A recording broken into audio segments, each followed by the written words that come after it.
दोस्तों राधे राधे, जय श्री कृष्णा। दोस्तों आज हम आप लोगों के लिए गर्मी पर एक ऐसे गीत लेकर आए हैं।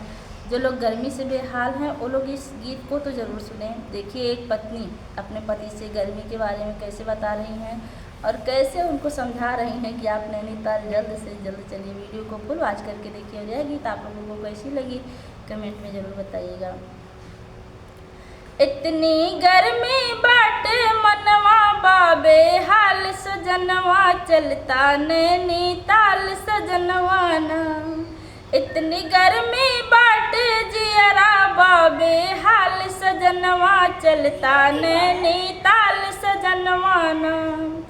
अब न बनी है रोटी पानी जो क्या है बड़ी परेशानी। अब ना बनी है रोटी पानी जो क्या है बड़ी परेशानी।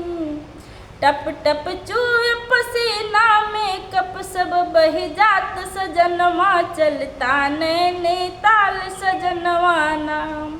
टप टप चूए पसीना में कप सब बह जात सजनवा चलता नैनीताल सजनवा ना।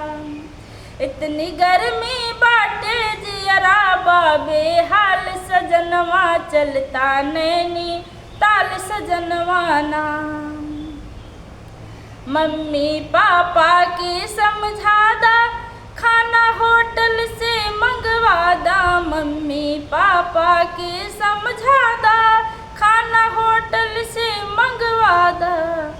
ना तो साफ बतादा खाई है दलिया भात सजनवा चलता नैनीताल सजनवा ना। ना तो साफ बतादा खाई है दलिया भात सजनवा चलता नैनीताल सजनवा ना। इतनी गर्मी बाटे जियरा बाबे हाल सजनवा चलता नैनीताल सजनवा ना।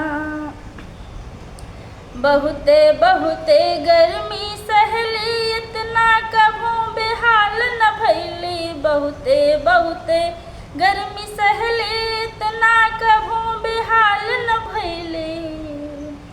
जल्दी टिकट कटावा निकल चला तत्काल सजनवा चलता नैनीताल सजनवा ना। जल्दी टिकट कटावा निकल चला तत्काल सजनवा चलता नैनीताल सजनवा ना। इतनी गर्मी बाटे जियरा भय बेहाल सजनवा चलता नैनीताल सजनवा ना।